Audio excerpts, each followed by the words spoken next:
sila ng tamang panahon, akala nila mananalo sila at pag nanalo po talaga, tatanggalin nila ang Vice President. Paano ka ako gagawin ninyo?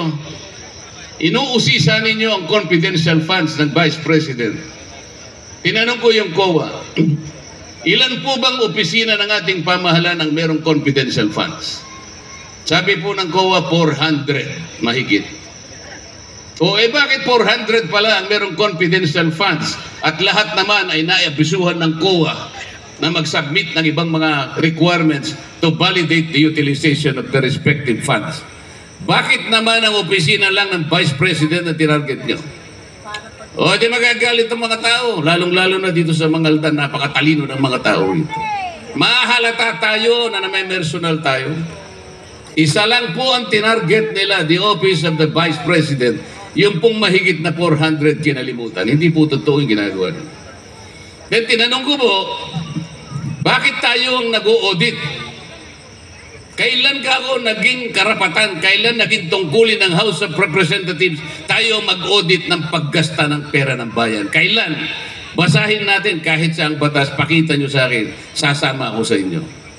Wala po silang maipakita. So tinanong ko ang COA, maliban sa inyo, sino pa ba ang merong mandato, merong authority na mag-audit ng pondo ng bayan? Sagot ng COA, wala na po. O bakit ninyo binigay yung mga records dito sa House of Representatives? Bakit sila ang gumagawa ng tungkulin ninyo? Paano po? Sinabi na po kami. Dahil ba sa sinabi na kayo, ibibigay nyo na yung trabaho ninyo? Mali kayo. Bakit hindi nyo sinulatan ang aming speaker?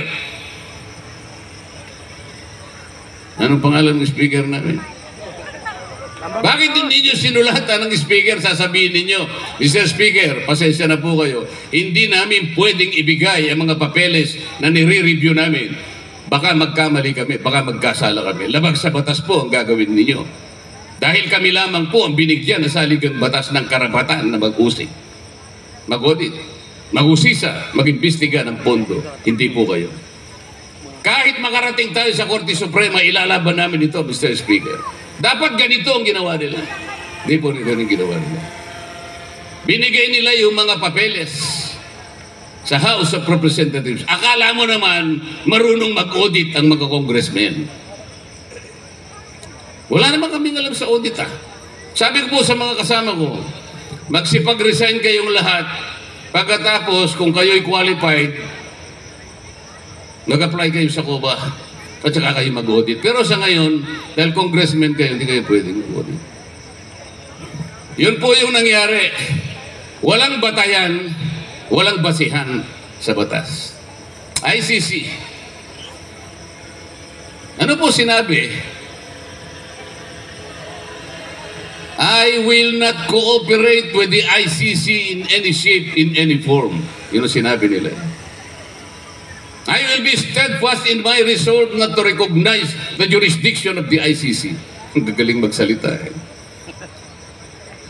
Gagawin kong 20 piso ang 1 kilo ng bigas. Nangyari? Nangyari po? Kain sa manok. Dahil yung kuryente po, mura. Mambli. O meron naman kayong ayuda di ba?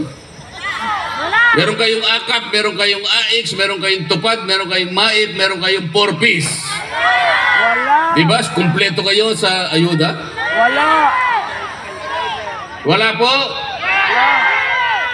Tama yung iniisip ko. Talagang hindi lahat nabibigyan. Alam po niyo kung magkano ang total nitong 5 ayuda na binibigay nila? 194 billion pesos. Ang dapat na nabibiyayaan, ang dapat na nabibigyan, hindi ko kulangin sa 27 million na mahirap na Pilipino. Yun ang katumbas ng 194 billion. Ang dapat nabibigyan, hindi ko kulangin sa 27 million na mahirap na Pilipino. Mangilan-ngilan lang ang binibigyan. Sa aking palagay, wala pang 10% ang nabibigyan sa 27 million Pilipinos. Dito, ilan po ang nabigyan? So, wala. Kawan. Huray may isawan? O, paano ngayon yan? Saan na pupunta yung 194 billion kung hindi naman lahat nabibigyan? Sa bulsa. Ganito na lang po ang gawin natin. Pag nanalo ang PDP laban, ito yung gagawin natin. Lahat po ng kumukonsumo ng 2,000 pesos na worth of electricity per month, pababa. Libre. Libre. Bakit po? Pag ginawa natin yun, ang masisilbihan natin, 27 million poor Filipinos. 2,000 pesos pababa. Wala pang korupsyon. Bakit? Diretso sa inyo. Wala pang magpapapogi. Walang magpapasikat. Akala mo galing sa bulsa nila yung binibigay na. Hindi po kanila yun. Pera po ninyo yun, binibigay lang uli sa inyo. Sinusuli lang ang pera. Huwag kayong magpapasalamat sa kanila.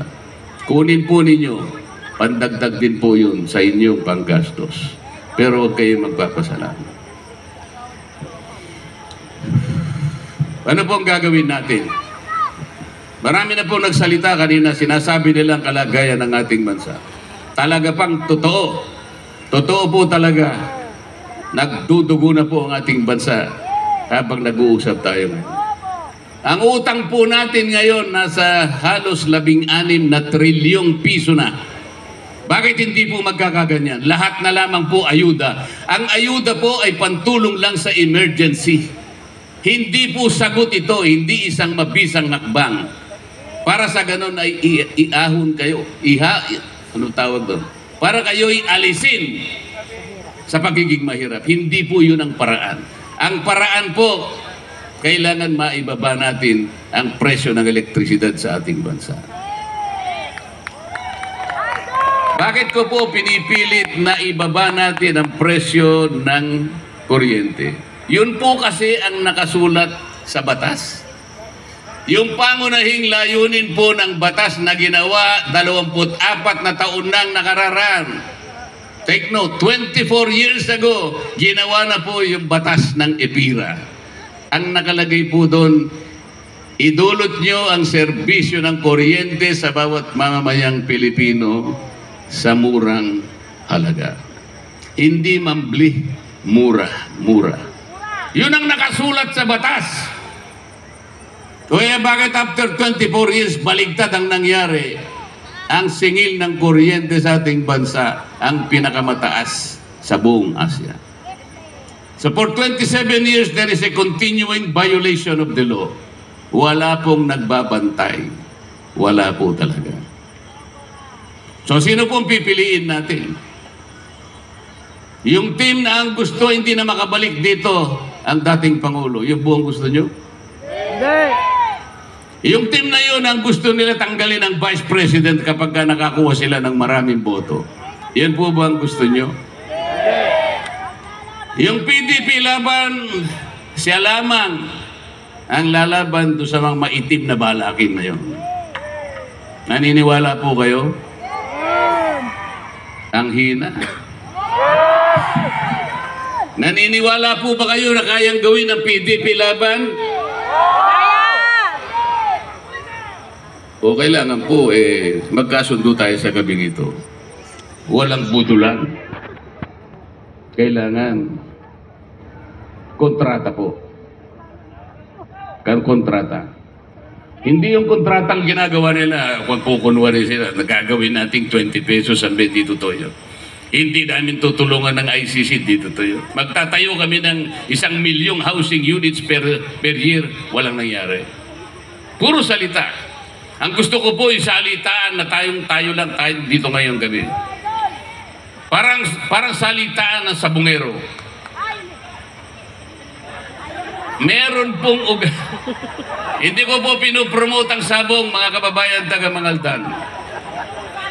Hindi po ako marunong magsabong. Baka po ako'y matiwalag, bawal po sa akin yan. Bakit ko po sinasabi sa inyo na kung minsan napakabuti pa na kopyahin ng isang ugali ng isang sabungero? Meron silang isang natatanging ugali. Dapat sana yung ugali na yan ang taglayin ng isang tao na gustong maglingkod sa kanyang bansa. Isang salita. Ginagawa ang salita. Sa totoo lang, ang sabungero po wala nga salitaan eh. Wala nga kontrata eh. Senyasan lang eh, gaganon lang eh, di ba? O, gaganon. Gaganon po eh. Tama po, hindi. Senyas lang pero ginagawa po nila. Senyas lang pero matibay. Matibay na salita. Senyas lang, nagkakaintindihan. Pero itong nangyayari po sa ating bansa, batas na nga po eh. Hindi pa sinusunod eh. So ang gusto po namin ay isang salitaang matino ngayong gabi. Uulitin ko lamang po, kayo pong lahat na nandito ngayon, nagkakaintindihan ba tayo, nagkakasundo na ang inyong iboboto lang ay PDP laban? Yes! Pwede po bang ilakas natin ng konti? Para marinig nung tao na nando sa Tacloban. Hindi ko po kayo mapapasalamatan ng buong buo. Hindi ko alam paano pong salita ang gagamitin ko para ipaabot ko sa inyo ang aking pasasalamat sa inyo. Wala po kaming dalang AX.